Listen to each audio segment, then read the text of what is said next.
परमेश्वरः गुरुर्साक्षात् परब्रह्मः तस्मै श्री गुरुवे नमः। गुरुर्ब्रह्मा गुरुर्विष्णु गुरुर्देवो महेश्वरा गुरुर्साक्षात् परब्रह्मा तस्मै श्री गुरुवे नमः।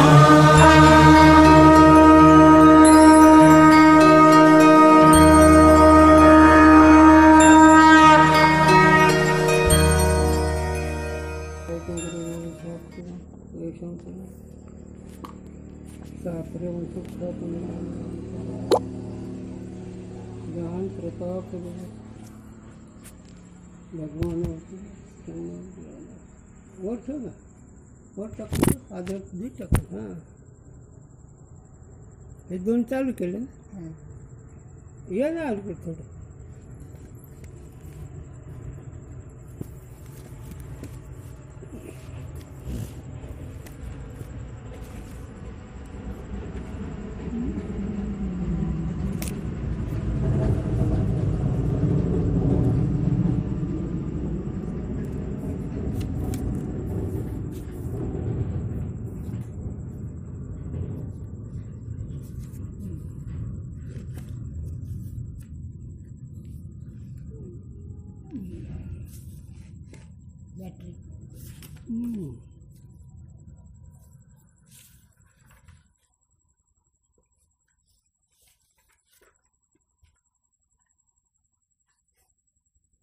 इथपर्यंत विषय आला ना.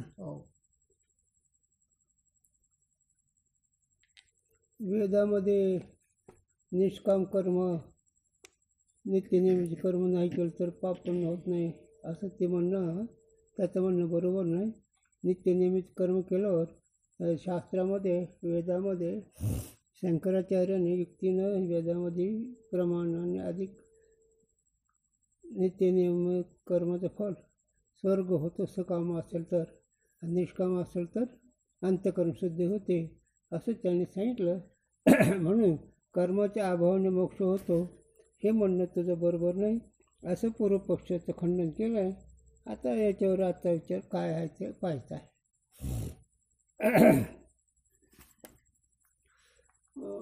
जर पुढेच्या तिकडे बसलो होतो का मी, तरी मला असं कसं व्हायला लागलं आहे.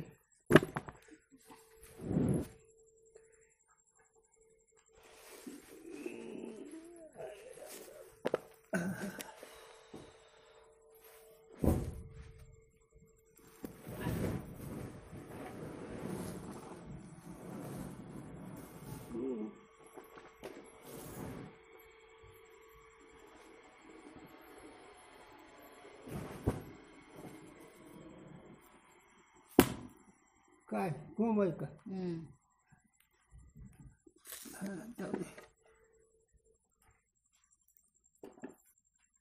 हा ना चांगले मग बारीक होते ना. हे निघतच असते यावेळी जनावर ते, त्यांनी कुठे जायचं आता. तिथं मला ते झेपत नाही. हां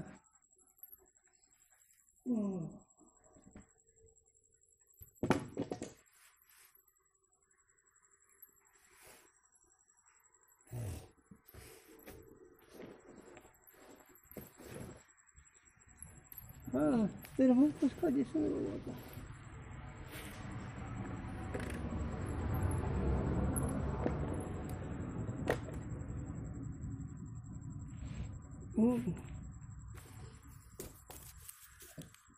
हां झालं ना ते. सो वार्ता बने नाही काय ते कर्म रूपी बीज से दो अंकुर उत्पन्न हुए हैं, एक तो वासना और दूसरा अदृष्ट. धर्म का नाम अदृष्ट है. शुभ कर्म से तो शुभ वासना और धर्म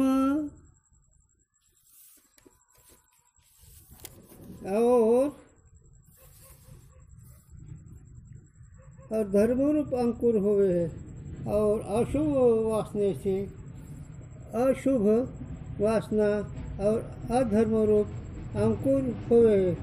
शुभ वासना से तो आगे शुभ कर्म से प्रवृत्त हुए हैं और धर्म से सुख का भोग हुए हैं। इस रीति से अशुभ वासना से अशुभ कर्म से प्रवृत्त हुए है तो अधर्म दुख का फल है। अधर्म से दुख का भोग है। इस रीति से वासना रूप और अदृष्ट रूप अंकुर कर्म रूपी बीज से होवे है। 3 विषय वासना का अंकुर का और उपाय से नाश होवे है। विषय असं सांगितले की बाबा कर्म म्हटल्यानंतर त्या कर्मामध्ये 2 अंकुर असतात। त्या कर्मामध्ये 2 अंकुरामध्ये एक वासनारूपी अंकुर आहे, एक बीजरूपी अंकुर आहे। तर वासनारूपी अंकुर हे जिंकणं हा पुरुषार्थ नरदेहातल्या जीवाचा आहे आणि कर्मरूपी भोग असणारा त्या भोगामध्ये माऊलीने एक ओवी गायली, न फिटे धुतल्या काळे गोरे पण। माऊली म्हणती अदृष्टाचा सिद्धांत सांगितला, काळे गोरेपण हे किती जरी धुतलं तरी जसं नाहीसं होत नाही, त्याप्रमाणे जीवदशामध्ये मात्र हे लक्षात ठेवा, जीवदशामध्ये मात्र भोगरूपी कर्म काही टळत नाही। मग त्या भोगरूपी कर्म न टळतं याच्यावर विचार अभंग 7 आहे। देहे तवा हे प्रारब्धाधीन याचा कमी सीन वा उभार, म्हणजे देहा कर्माचं जे फल आहे अदृष्ट भोग रूपी अंश त्याचा देहाचा संबंध आहे।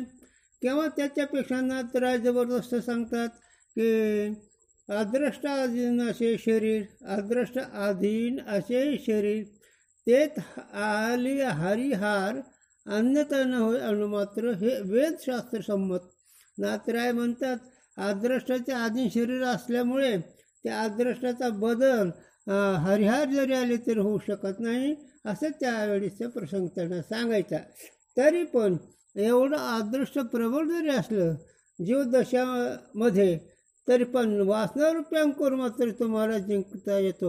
आणि वासनारूपी अंकुर जिंकायचे साधनं मग संत संगती आणि सत्शास्त्र श्रवण। म्हणून तू म्हणला होता की नित्यनियमित कर्म नाही केलं तर पाप पुण्य होत नाही, हे तुझं म्हणणं बरोबर नाही। नित्यनियमित कर्माने स्वर्गाला जातो माणूस, शुभ कर्म असल्यामुळे तो स्वर्गाला जातो किंवा अंतःकरण शुद्धी होते, असं त्यांचं म्हणणं आहे। कोणाचं हां पूर्वपक्षाचं पूर्वपक्ष खंडन केलंय, असं हे आता खंडन केलंय।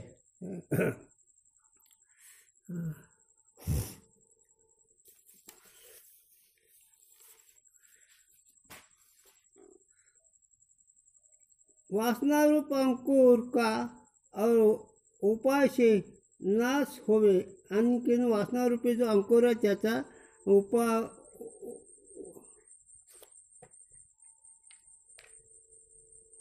उपाय से नाश होय। वासनारूपी अंकुराचा अनेक साधनाने नाश होतो, उपाय म्हणजे साधनाने। आदर्श रूपी अंकुर का आदर्श रूप अंकुर फल की उत्पत्ति से बिना किसी प्रकार से विनाश होवे नहीं, ये शास्त्र का निर्णय। म्हणून आदर्श रूपी भोगरूपी जे कर्म आहे त्याचं फल उत्पन्न होतं आणि ते फल उत्पन्न झालं की त्याचं फलाचं भोगावंच लागेल, असं शास्त्राचा निर्णय आहे। म्हणून याच्यावर खूप साधुसंतांनी विचार केलेला आहे, पण आपण जाता जाता आपल्याला त्याचा विचार करायचा नाही की अदृष्ट भोगरूपी अंशामध्ये अदृष्ट कर्मामध्ये 2 भाग आहेत, एक वासनारूपी भोगरूपी। तर भोगरूपी जे असणारं कर्म त्या भोगरूपी कर्मामध्ये तुम्हाला बदल करता येत नाही, जीवदशामध्ये मात्र हो काही करा का। अगर रोग काय रोग या की आवडे दलिद्र रोग काही रोगाला आवडतो का, पण रोग भोगावा लागतो पाप कर्माचे फलं। किंवा दलिद्रता जर असेल ते पाप कोणा होतं तर ते दरिद्रता नाहीशी होत नाही. आणि कर्म भोग शरीराचं जे असणार सुखदुःख ते बी त्याला नीट करता येत नाही. कर्मजन्य जे भोग आहेत ते कर्मजन्य भोग भोगूनच सारावं लागते. आणि कर्मजन्य भोग जर नाहीसाच करत असेल मग त्याला साधनते सृष्टीयुक्त होऊन त्याला चांगली उपासना करून श्रीगुरूंच्या कृपारूप प्रसादाने तत्वमसी महावाक्याने ती मात्र नाहीशी होते. पण इतकी सामग्री असली पाहिजे असा त्याचा अर्थ. म्हणून भोगरूपी आता नको विस्तार करायला नको. एकच सांगता येईल मला की आगा रोग काय रोग आहे आवडी दळी दिलं दळीला रोगीला रोग आवडत नाही पण रोग आहेत. आणि दरिद्र माणसाला दरिद्रता नको वाटते तरी दरिद्रता असतेच. याचं एकच कारण आहे महाग पाप केल्यामुळे तुम्हाला दरिद्रता आलेली आहे. आणि अशुभ कर्म केल्यामुळे दुःख भोगावं लागलं. अशुभ कर्म केल्यामुळे गरिबी असते. म्हणून पापाने सुखदुःख भोगावंच लागते झालं. पुण्याने स्वर्गदिकाला जावं लागतं झालं. पण ते निष्काम कर्म असलं तर ह्याची गरज नाही. त्याचे चित्त शुद्ध होतं. पण पूर्वपक्षाचं खंडन करताना बाबाने नित्यनेमी कर्माचा अभाव जर केला तर पाप पुण्य होत नाही म्हणून हे तुझं बरोबर नाही. नित्यनेम कर्म होतच. आणि जरी तो नाही केलं तरी त्याच्यात जे केलं संचित त्याचा जो साठा असणारा संचित असणारा म्हणजे अज्ञान हे संचित आहे. याला उदाहरण तुम्हाला दुसरं सांग कळेल म्हणून. आता वर्षाचं एक पीक वर्षाचं पीक एक तुम्हाला पेव माहीत का? बरं पेव बरं हे कणिक त्या कणगीमध्ये ठेवलेलं धान्य त्याला संचितात साठवणं. आणि वर्षाचं खाण्यापुरतं काढलेलं पोत्यामध्ये त्याला प्रारब्ध म्हणावं. आणि त्या खाण्यातून पुढं जे पेरलं जातं त्याला क्रियमाण म्हणावं. असं त्याचं एक दृष्टांत आहे. मग आता इकडं अज्ञानरूपी संचिताचा साठा आहे. अज्ञानिक साठा आहे. आणि त्या अज्ञानरूपी साठ्यामध्ये अनेक जन्माचं कर्म पाप पुण्याचं तिथं संचित ठेवलेलं आहे. आणि त्याच्यातून तुम्हाला नरदेहामध्ये आलेले जे त्याच्यामध्ये जसं पोतवर जवर काढली तसं या देहामध्ये जे काही भोग ठरलेले आहेत ते प्रारब्ध आहेत. आणि याच्यातून या नरदेहातून जे तुम्ही काही कर्म कराल ते क्रियमान होत आहे. मग ते पेरल्या जातं पुढं उगवतं आहे. मग आता इथं काय करायचं तर बाबा रे इथं नरदेहामध्ये आलेल्या जीवाला मात्र एक पुरुषार्थ करता येतो. तो म्हणजे वासना जिंकता येते. आणि पशुच्या देहामध्ये काहीच करता येत नाही. पुण्य स्वर्गाच्या लोकांमध्ये पुण्य असल्यामुळे तिथं बी परमार्थ होत नाही. ते भोगामध्ये निमग्न आहेत. आणि हे पापाच्या भोगामध्ये पोसून निमग्न आहेत. तिथं वासनाचा विचार केला जात नाही. पण नरदेहामध्ये मात्र प्रारब्धरूपी भोग जरी बदलत नसला तरी वासनारूपी अंकुर बदलता येतो असा शास्त्राचा निर्णय आहे झाला. हे वेदांती त्या पूर्वपक्षाचं खंडन करू लागले किंवा त्याला सांगायला ही तुझं बरोबर नाही असं म्हणावं लागलं. आणि हे तुम्ही अंगावर घेतलं ही कळेल. हे अंगावर घेतलं कळेल. आता तुम्हाला काय आता आम्ही भगवंताकडे प्रार्थना करतो. भगवंताला आणि मनाला माहीत आहे की आम्ही की ही जी जीव आहे त्या जीवाला ही सत्शास्त्र श्रवण व्हायला लागलं आहे. ही सत्शास्त्राला पौष्टिक ठिकाण दे असं आम्ही देवाला म्हणतो. मग आता याच्यामध्ये का म्हणतो तुम्ही परमार्थ आहे म्हणून. कोणा याच्यामध्ये दुसरे आम्हाला आधार आहे. आमचा संकल्प बघून पूर्ण करील झालं का सत्य संकल्पाचा नारायण आहे. ईश्वर का ऐसा अनादि संकल्प है कि जीव का उद्धार होना चाहिए. म्हणून ईश्वरी संकल्प असल्यामुळे आमच्या प्रार्थना भगवंत हेच देणार झालं. कारण तुमच्या जीवाचा परमार्थ निश्चितच होणार आहे. याच्यामुळे आम्ही भगवंताला प्रार्थना करतो.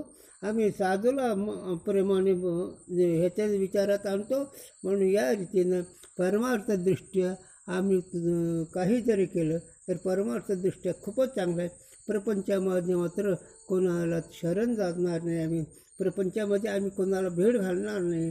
प्रपंचामध्ये आम्ही कोणाचं दीन होणार नाही. परमार्थाच्या दृष्टीने लीन पण दीन होणार नाही. हा त्याचा अर्थ आहे झाला. कारण जीवनामध्ये परमार्थ नरदेहाने मुळात परमार्थ करताच भगवंतांनी नरदेह दिला आहे. हो, पण जीवाच्या विषयासक्तीमुळे त्याच्याकडे त्याचं मन ओळख नाही झालं. प्रपंचामध्ये नुसती धूम विलासानं हवी असायची, पण त्याच्यात पाप पुण्याचा विचारच नाही. असं हे विषय सोडून द्या. आता हे तुम्हाला वास्तवरूपी अंकुर जर जिंकायचं असेल तर त्याचे साधनं पुढे सांगितले ते कोणते ऐका. बरोबर आहे ना? आणि ही विस्तार झाला पण शब्दार्थ बरोबर आहे ना? दोन्ही आलं पाहिजे ना.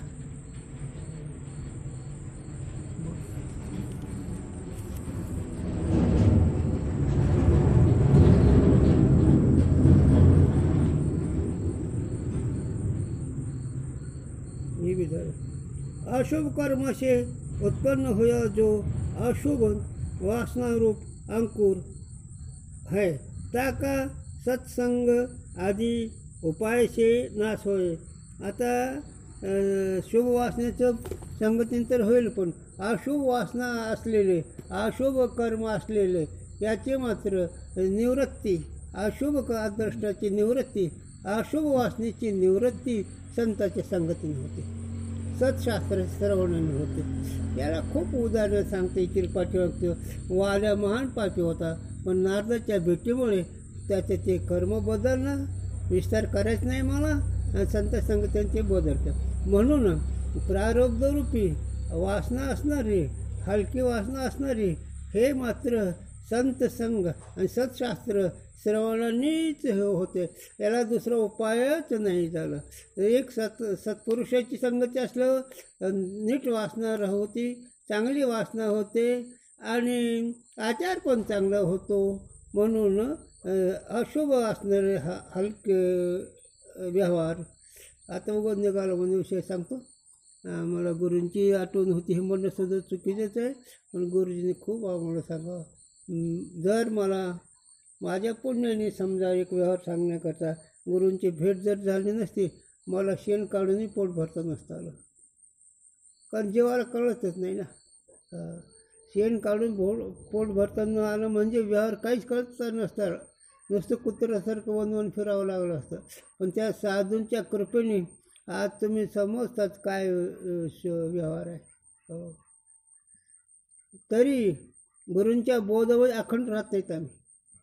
गुरूंच्या बोधात जर अखंड राहिलो, गुरुजींनी आम्हाला सांगून माझ्याकडे लक्ष द्यायचं, काय कुठं जाऊ नको.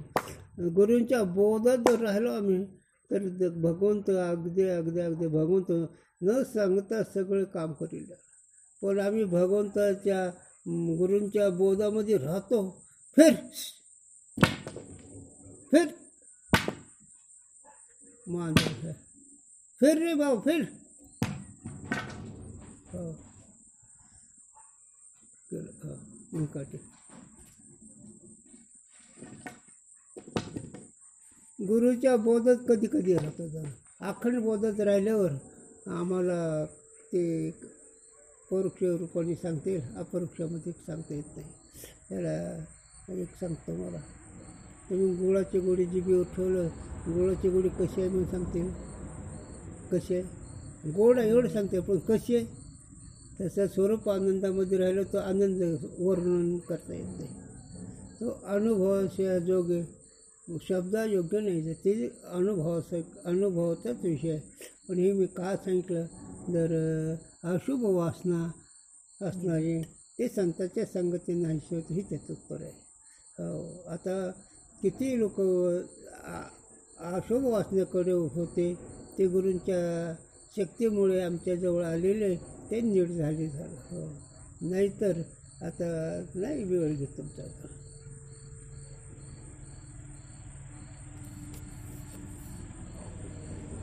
शुभ कर्म आधी उपायचे नाश होय. कसं त्या कोणत्या संगतीने? अशुभ वासना, अशुभ वासनेचं फल, याची निवृत्ती, याचा नाश जर होत असेल तर सत्संग आणि सत्शास्त्र श्रवणाने होतो. शुभ कर्म से उत्पन्न होया जो शुभ वासना, ताका कुसंग अधिक नाश होय. आणि शुभ वासण्यापासून जे चांगलं होतं नाही, जे चांगलं फल भोगायचं. पण संगती जर वाईट असली तर ते सुवासनासुद्धा संपत्ती झाली. याच्यावर मला कितीही सांगतो येते, पण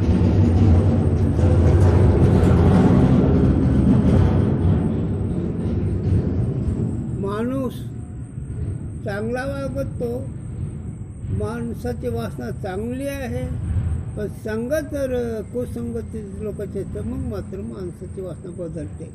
याला अनेक उदाहरणं मला सांगता येतील, पण एकच उदाहरण सांगता येईल की संगतीचे परिणाम होतात. मग संगती करायची असेल तर संतांच्या संगती म्हणून मार्गगती. संताविण प्राप्ती नाही ऐशी वेद देते काही. संत या शब्दाचा अर्थ बिनचूक ज्ञान महात्मा असणारा, ज्याची वागणूक बिनचूक आहे, ज्याची समजूत बिनचूक आहे, आणि ज्याचं समजूत वागणूक आणि बोलणं हे तिन्ही गुण ज्याच्याजवळ बिनचूक आहे तो साधू आहे. आणि अशा साधूकडून कुसंगती असणारे किंवा सद्वासना असणारे ते वाढत जाते, आणि कुवासना असणारी ते कमी होत जाते. अशांची संगती पाहिजे. म्हणून संताविण प्राप्ती नाही ऐशी वेद देती गाही. संत या शब्दाचा अर्थ माऊलीनं सांगितलं आत्मज्ञानी चोकोडी. संत जे माझे रुपडी. बिनचूक ज्याला आत्मज्ञान झालं त्याला संत म्हणावं, बाकीचे कोण असतील ते नाही आम्हाला माहीत नाही. म्हणून हे कुसंगतीमुळे सद्वासना कमी होते, आणि सत्संगतीमुळे अशुभ वासना कमी होते. म्हणून संगतीमध्ये फार मोठं महत्त्वाचं आहे. आता बघा तुम्ही आपलं काय करायचं, संगतीवर काही गोष्टी होतात. काही गोष्टी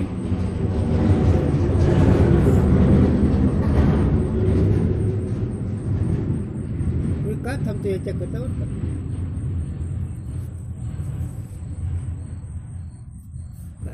शास्त्र जितना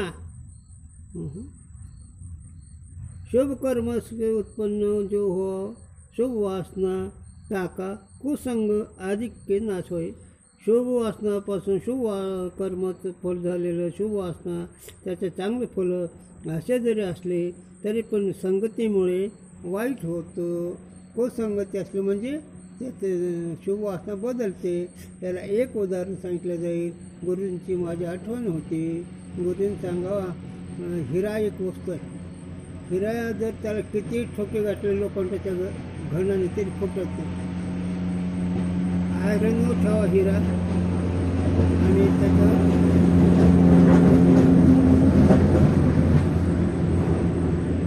हिरा आयरन ठेवून भाव घातला घण तरी फुटत नाही.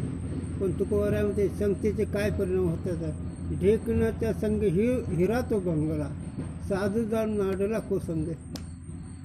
हिरा फुटत नाही पण ढेकणाचा रक्त लागली फुटला जातो. तसं साधक अवस्थेमध्ये संत संगतीशिवाय जर बाकीकडे जर गेला विषय पामरामध्ये त्याचा परमार्थ बुडतो, त्याचे नुकसान होते, तो पदच्युत होतो झाला. म्हणून कुसंगतीनं सद्वासना कमी होते, संत संगतीने कुवासना कमी होते. इकडे कमी होते तिकडे कमी होते.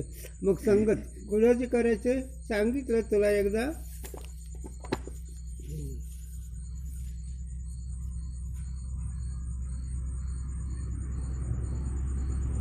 शास्त्राची जितना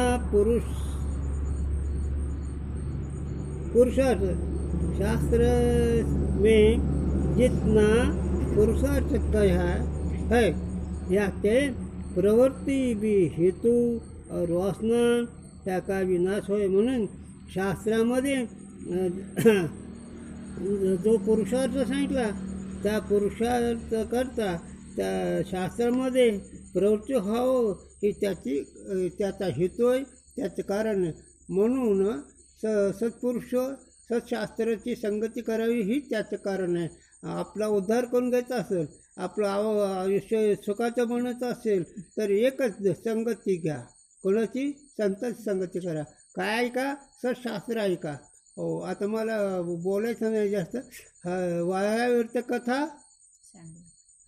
काय लिहिलं कळतं का? ही कळल्याशिवाय वायाव्यर्थ कथा कोणती आहेत की ज्या कथेमध्ये कादंबरी ज्या कथामध्ये संप्रदाय विरुद्ध काही चरित्र असतं अशांच्या गोष्टी ऐकायचं नाही.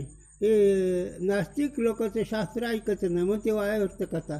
नास्तिक सहायत त्यांचे सुद्धा कथा ऐकत नाही, त्यांचे विचार ऐकत नाही. आणि त्याच्यामध्ये पुढे जर आलात तर आपल्या या संप्रदायामध्ये काही अर्धे नास्तिक अर्धे आस्तिक आहे, ते सुद्धा ऐकायचं नाही. ही तुम्हाला विस्तार होईल म्हणून हे तुम्ही थांबतो.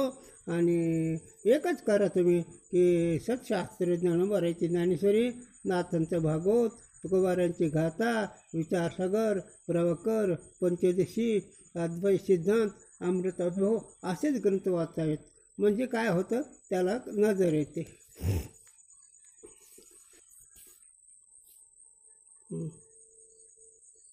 त्या शास्त्रामध्ये जितना पुरुषार्थ काय आहे, शास्त्रामध्ये जेवढे महत्त्वाचा विषय सांगितला. हां, झोप आली का, आळस आला का, विषय कळायला लागलाय का,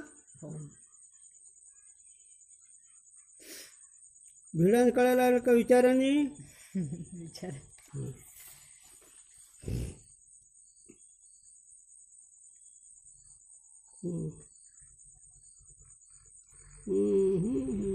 वर आहे.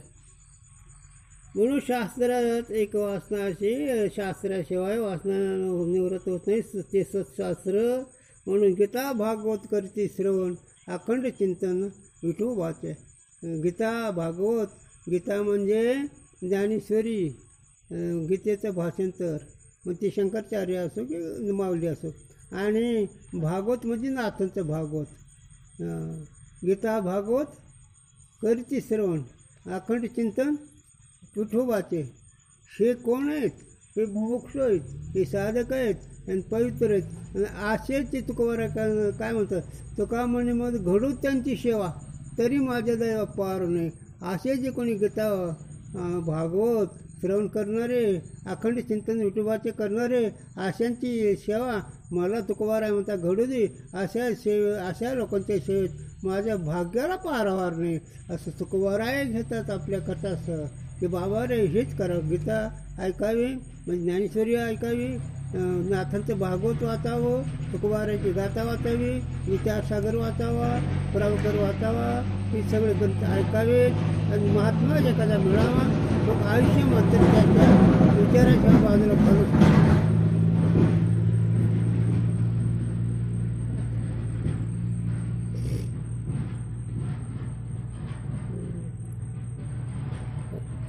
या ते पुरुषार्थ बी सफल आहे. म्हणून सत्शास्त्राचे श्रवण, सत्शास्त्राचा अभ्यासाने आणि शास्त्राचा जो पुरुषार्थ सांगितला, शास्त्रामध्ये पुरुषार्थ कोणता सांगितला, जास्त नाही मला सांगायचं, अनेक विषय नाही सांगितले. शास्त्रामध्ये एकच पुरुषार्थ सांगितला, येण्याचे शरीर येणे सरे, तो मोहना एरजारे चिरा पडे.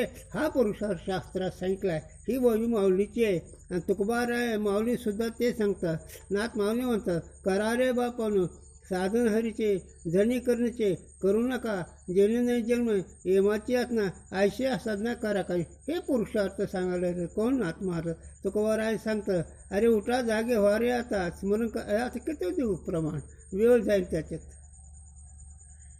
करा आता मला करा. नाही पण माझा पोरगा गुरुजीने माझे सांगावा, गुरुजीने मला सांगावं आम्हाला. माझा मुलगा म्हणला 50 लाख रुपये खर्च केले, पण त्याला डॉक्टर बनवलं, सिव्हिल सर्जन बनवलं आणि लोकांचा गुमूत हातात दिला. हे तुमचं काम वगैरे नालाय का हो. अरे तेवढं 50 लाख केलं, एखादा साधू पोचला तो मुक्त झाला असला ना.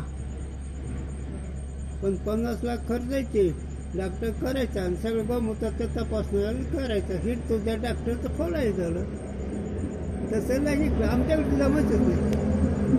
भूषणच आम्हाला कोणी येतं भूषण म्हणून, बाबा इतकं पैसा करतं डॉक्टर केला आणि काय केलं मूत दिला काय लोक असतात त्याच्या हातात, हेच केलं काय पैसा लावून व्हायला ना आलाय का, कशाला केलं एवढं धंदा. आणि ते पोरग तर विचारच बी नाही. पुन्हा एखादी जगदंबा हातात पडली की गेलं, म्हातारे 50 लाख नाही कोट्यवधी दिलं तर त्याच्याकडे लगी करायला यायला सोडणं, असा जीव बाईमान आहे. तर साधूंच्या विचारामध्ये जीवाला जागाच नाही, साधं कुठं अडकतच नाही. हे अरे हे सगळे जीव दिल्या घेतल्याचे आहेत. कोणी कोणाकरता मरत नाही, हे लक्षात ठेवा. जीव हे स्वार्थापोटी कपटी जीव, विश्वासघातकी असतात जीव. स्वतःचा फायदा करता गोड बोलून करतील, आणि शक्ती असेल, सत्ता असेल तर हानमार करून स्वतःचा फायदा करतील. इतके जीव बुद्धिहीन आहेत झालं. मग ती शास्त्रीय असले तर त्याच कक्षात, पंडित असले तर त्याच कक्षात. एखादा जीवन महात्मा सोडूनच सगळे तसलेच आहेत. म्हणून नरदेहा यावं आणि सच्चिदानंद पदवी घ्यावे, किंवा नरदेहाचे साधने, किंवा याच देह याचे डोळा, भोगमुक्तीचा सोहळा, याच्याकरता पुरुषार्थ ह्या नरदेहामध्ये हे होतं झालं. पण नको, आता मी खाली जात नाही.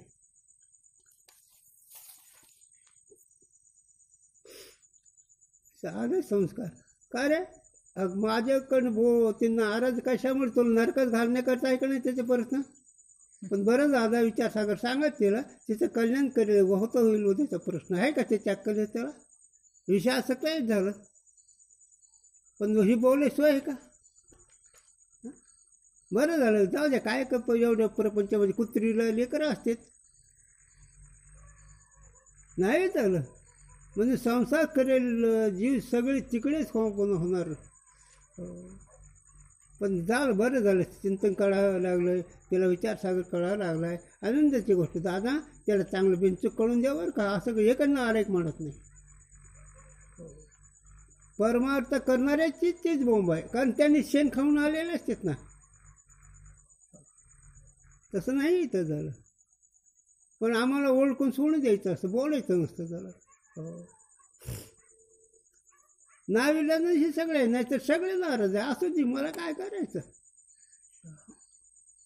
माझं राजविद्या जे आहे तो घ्यावं लागली, तर राजविद्या घे आणि आनंदाचा सुख सोहळा, साधूंच्या बोधाचा सुख सोहळा भोग. ते लोकांच्या गोमूत्राचे धोतर धुण्यापेक्षा, लोकांचे जोडे खाण्यापेक्षा, प्रपंचामध्ये जोडेच असतात एकमेकाला. काय प्रपंचामध्ये सुख आहे? याच्यापेक्षा माझी गुरुची सांगू काढून, पाप आणि प्रपंच आवडत असतो. ज्याला प्रपंच आवडतो पापी असतो म्हणणं विषय. कसं करायचं आता? काय चांगलं घर बघायचं, कुळ चांगलं काय? अरे कुळ आणि जाती ही नाही झालं काही. प्रपंच म्हणजे केवळ पापाचं फल आहे, नरकवास आहे प्रपंच म्हणजे. असं म्हणून संत संगतीनं सत्शास्त्र ऐकल्यावर सद्वासना वाढते आणि अशुभ वासना कमी होते. आणि हे पुरुषार्थ शास्त्राचा. शास्त्राचा पुरुषार्थ एकच आहे, एकच. कोणता शास्त्राचा पुरुषार्थ कोणता आहे सांगतो तुला जरा. शास्त्राचा पुरुषार्थ दोन्ही अंगाने सांगतो. सांगतो. आता हे सोहळे झाली त्रिभुवन, विषम दोन्ही सांडिले. आता हे सोहळं म्हणजे ब्रह्मानंद प्राप्त झाला. हे सोहळं आहे, हे त्रिभुवनामध्ये आम्हाला आनंद आहे. विषम दोन्ही सांडिले म्हणजे भेदबुद्धी नाही शिकली. आणि शेवट ब्रह्मपुरीवास करणे आम्हा अखंड, म्हणजे ब्रह्मांडामध्ये आम्ही अखंड राहतो. ही नरदेहाचं पुरुषार्थ हित आहे.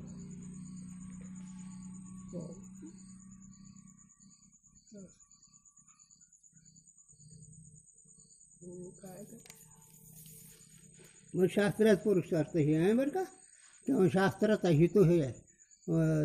शास्त्राचा संत मालिकेत हाच हेतू आहे झाला.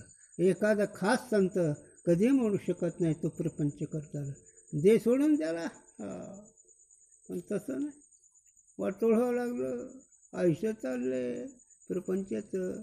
उद्या पोरीचं कसं होईल त्याला कोण विचारेल? तुझ्या आईच्या पोटात कोणी सांभाळलं रे तुला?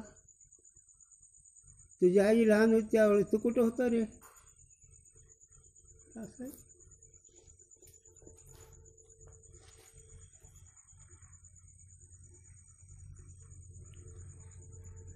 रामकृष्ण.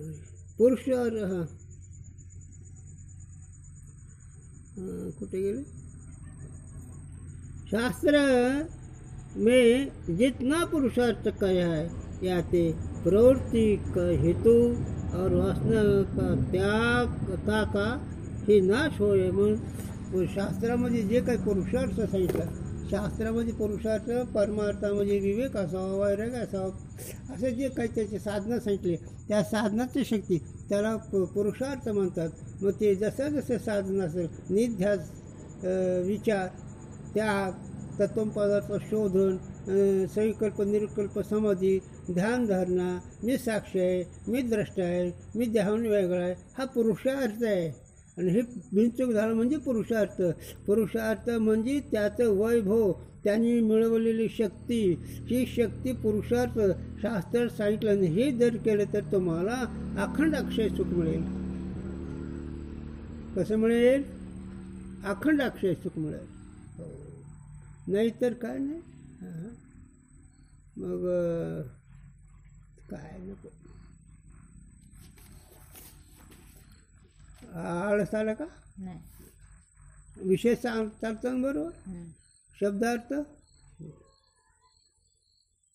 म्हणून याचे पुरुषार बी सफल आहे. सत्शास्त्राने वासना कमी होती म्हणून.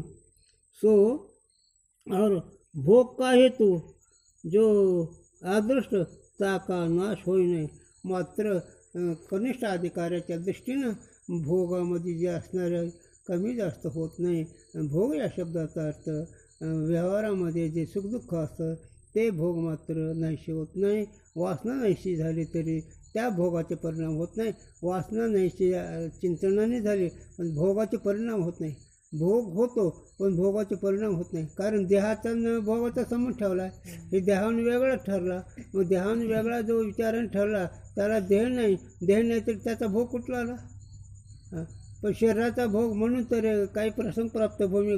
ज्ञाने बंद जरी तुटला, ज्ञाने बंद जरी तुटला तरी भोगातून कोण मुक्त झाला? पण देह भोगाचं. मग देह तर हे प्रारब्धाचं. मग देहाचा भोगा संबंध आहे का तुमचा? हो. असं पक्का झालं मग ते मजा येते.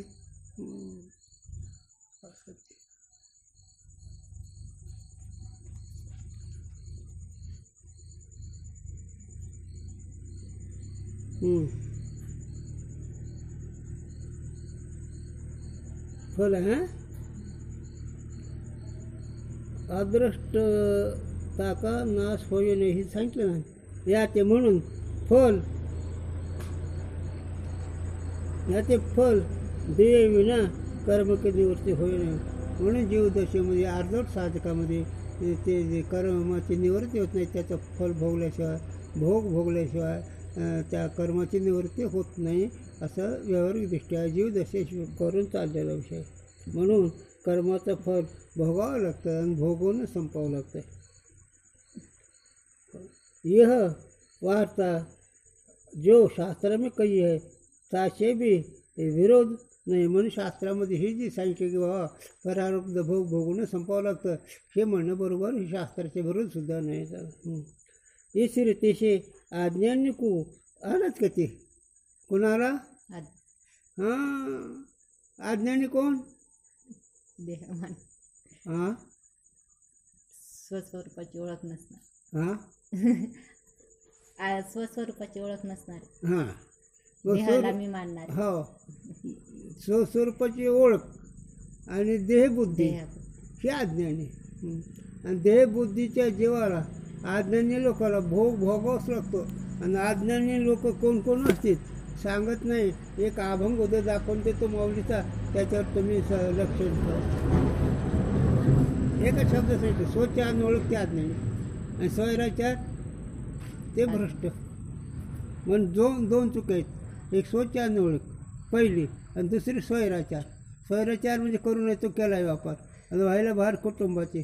अरे काय सांगू बाळ तुला, काय सांगू तुला. या विषय अवस्थेकरता स्वतःचे आबरू घालवतात नालायक. पुरुषाचं असो की काही. आता किती लोक दोडे खाते दारू पिणारे आहे का आबरू त्यांची? गेले का नाही आबरू? हां. आणि ते तसेच दाताड काढतात. तीच बोंब स्त्री देहाची बी आहे. जीव म्हणजे दोन्ही सारखेच आहेत. स्वतःची किंमत घालणारा जीव त्याला माप नाही.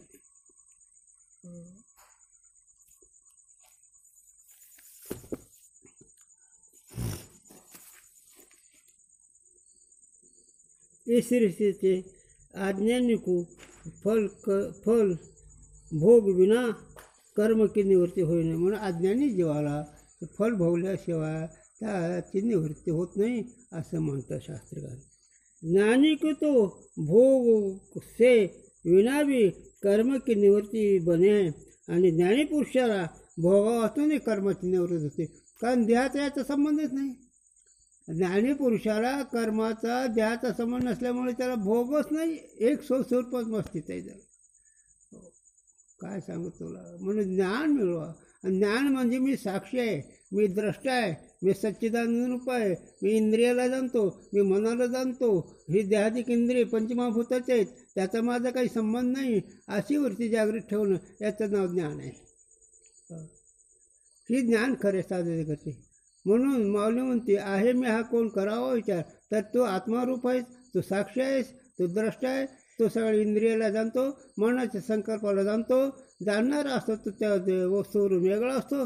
आणि हे ज्याची बिनचूक आहे तो ज्ञानी. आणि ह्याला माऊली म्हणतात सांगतो क्षत्र आणि क्षत्र ते हे जाणून जे निर्चूक क्षेत्र आणि क्षत्रज्ञ याला जो बिनचूक जाणतो तो ज्ञानी. आणि माऊली म्हणते आम्ही त्याला ज्ञान मानू. क्षत्र देहादिक जगत आणि क्षत्रज्ञ त्याला जाणणारा द्रष्टा.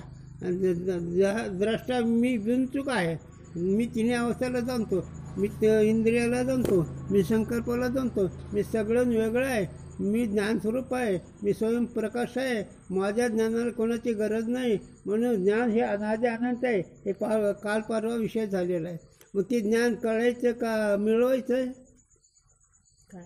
कळायचं झालं. म्हणून कळे ते न कळे. तुम्हाला जे कळते न कळ नसलं कळे, न कळे ते कळे. तुम्हाला जे कळत नाही ते पण कोण गुरु मिळ.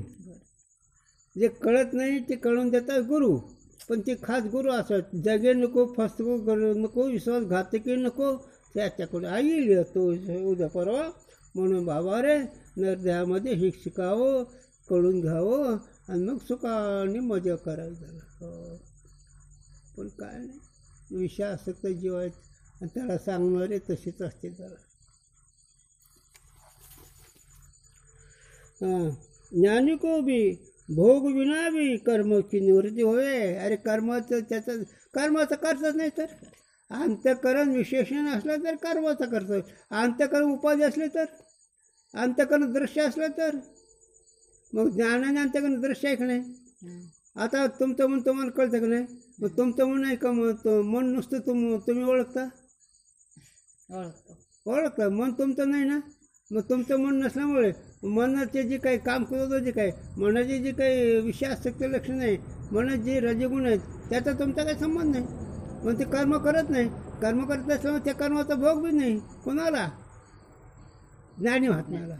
किंवा तुला काय ते कर्म और कर्ता तथा फल परमार्थ से तो है नाही. काय शेवट म्हणते कर्ता कर्माने फल हे परमार्थ दृष्टीनं नाहीच. परमार्थ दृष्टीनं मग आता साक्षीच्या दृष्टीनं तो भोगतायस का नाही, तो करतायस का नाही, तो इंद्रिय आहेस का नाही, तो मन आहे का नाही, सुख दुःख आहे का, काळेगोरेपण आहे का, मी माझं आहे का, नकार नकार नकार नकार नकार. मग कोण आहे? मी तो स्वयंपरब्रह्म असा अनुभवी झाला. वंदू तयाच्या पाऊला असा जो अनुभवी झाला त्याचा नमस्कार आम्ही करतो त्या लोकांना. म्हणून ज्ञानीपुरुषाला कर्म नाही, अज्ञान नाही, क्रियमान नाही, प्रारब्ध नाही, काय नाही. त्याला एकच आनंदुर्याचे परमानंदुर्य. आणि हे नरदेहामध्ये मिळवायचं.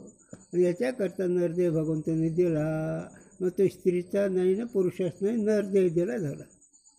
पण ह्या नरदेहाकडून अरे बापरे उगं बघावं किती पळापळी आहे काय बस. आणि शेवटला काय रडत बसायचं झालं.